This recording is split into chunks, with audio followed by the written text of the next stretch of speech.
तुमच्या हातामध्ये एक चांगलं राज्य, सुसंस्कृत राज्य हातामध्ये आलेलं आहे. याच्याकडे नीट बघा. चांगल्या पद्धतीने मराठी माणसाकडे पाहणार असाल तर आमचा तुम्हाला पाठिंबा निश्चित राहील.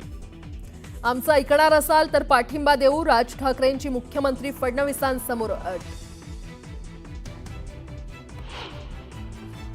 जी सजवलेली काढून टाका, कबर नुसती दिसली पाहिजे आणि तिथे एक मोठा बोर्ड लावा.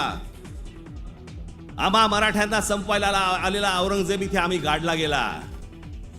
औरंगजेबाची कबर हटवायला राज ठाकरेंचा विरोध. कबरीवर लहान मुलांच्या सहलीन्या. राज ठाकरेंची मागणी.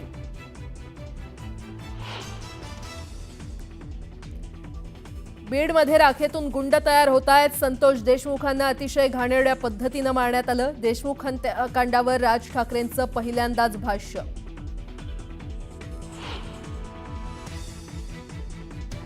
हे लोक मला जीवे मारणार, लवकर पोलिसांना कळव. अपहरणावेळी संतोष देशमुखांकडून मदतीची हाक. चालकाच्या जबाबातून नवी माहिती समोर.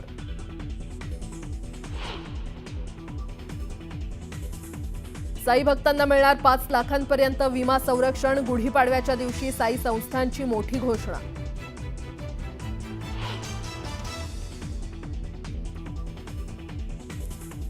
कुणाल कामरा आज चौकशीला सामोरं जाण्याची शक्यता. मुंबई पोलिसांनी बजावलेल्या दुसऱ्या समन्सनंतर कामरा चौकशीला उपस्थित राहणार असल्याचा अंदाज.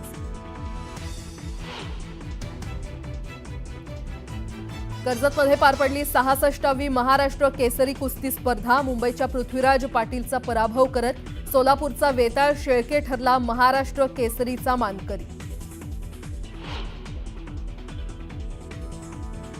आणि राज्यभरात रमजान ईदचा मोठा उत्साह. मशिदींमध्ये नमाजसाठी मुस्लिम बांधवांनी केली गर्दी.